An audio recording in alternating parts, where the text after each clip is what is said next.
Malaysia Madani merupakan gagasan yang diperkenalkan oleh kerajaan sebagai satu pendekatan holistik dalam membangunkan negara. Konsep ini bertunjangkan 6 nilai teras iaitu kemampanan, kesejahteraan, daya cipta, hormat, keyakinan dan ihsan. Dasar-dasar Malaysia Madani dijangka memberi impak yang besar terhadap kehidupan sosial, ekonomi dan budaya rakyat Malaysia pada masa depan. Pertama, kalau kita bercakap berkenaan dengan Malaysia Madani ataupun apa sahaja dasar yang diperkenalkan oleh kerajaan, maka kita harus sedar dan kita berada di dalam alam realiti, pastinya akan ada cabaran. Bila kita ingin melakukan sesuatu yang besar, kenapa saya kata besar? Pembinaan negara bangsa itu dia akan berusia beratus tahun dan signifikasinya perkara ini akan diwarisi oleh anak-anak kita yang akan mendatang.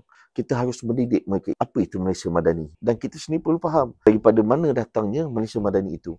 Malaysia Madani ini bukanlah suatu perkara yang hanya dipanggil segolongan ahli pemikir dan akhirnya tercetusnya Malaysia Madani. Ianya adalah suatu cetusan oleh seorang negarawan, tokoh yang kita segani, yang mana kita tahu selama 4 dekad mempunyai pelbagai cabaran, halangan, ujian getir, yang saya rasa kalau kita berada pada situasi itu, saya tak tahu macam mana kita nak hadapi perkara itu.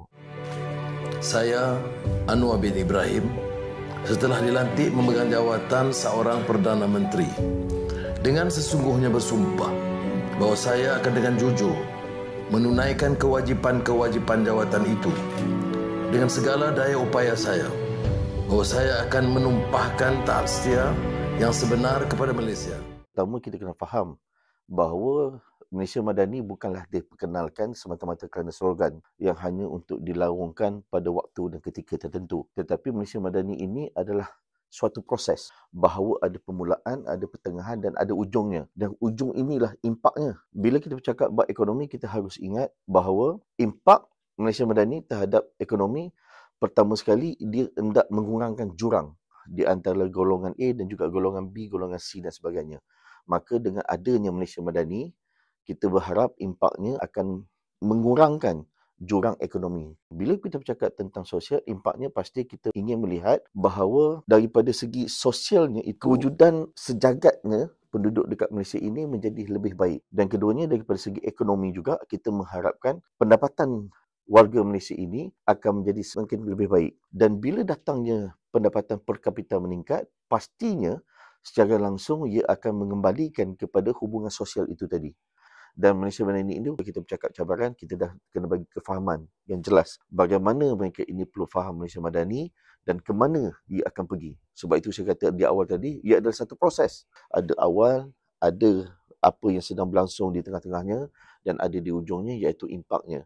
Kalau kita melihat hari ini, 98% daripada statistik menunjukkan kita menggunakan telefon bimbit. Berdasarkan statistik yang dikeluarkan oleh statista.com yang merupakan suatu agensi yang membuatkan statistik berkenaan dengan penggunaan media sosial, rakyat Malaysia menggunakan lebih daripada 8 jam untuk menggunakan telefon bimbit. Dan daripada 8 jam itu, kita menghabiskan lebih daripada 5 jam untuk media sosial. Dan ini merupakan cabaran yang terbesar. Beribu posting diturunkan kerana ia telah dilaporkan sebagai maklumat yang salah, palsu ataupun sebagai ejen memecah belah. Saya cukup yakin, insya-Allah, kalau Malaysia Madani ini dilaksanakan dengan sebaik-baiknya, dengan sokongan semua, baik kerajaan maupun swasta, pastinya jurang ekonomi itu dapat dikurangkan. Kalau kita bercakap melihat hari ini, jurang ekonomi itu wujud. Kalau bercakap kek ekonomi itu, kita akan merasakan ada golongan-golongan tertentu sahaja yang merasai bahagian yang besar. Mungkin ada mereka ini yang merasakan sedikit je. Ada kadang-kadang mungkin sesuap sahaja. Dan inilah yang hendak kita elakkan. Dan dengan ada kestabilan pengagihan kek ekonomi tersebut, maka kita akan yakin bahawa jurang ekonomi itu akan dapat dikurangkan. Kehidupan sosial kita akan menjadi lebih baik. Dasar-dasar Malaysia Madani membawa harapan besar kepada masa depan negara. Dengan pendekatan yang berasaskan nilai-nilai murni, Malaysia berpotensi untuk menjadi sebuah negara yang lebih harmoni, makmur dan berdaya saing di peringkat global.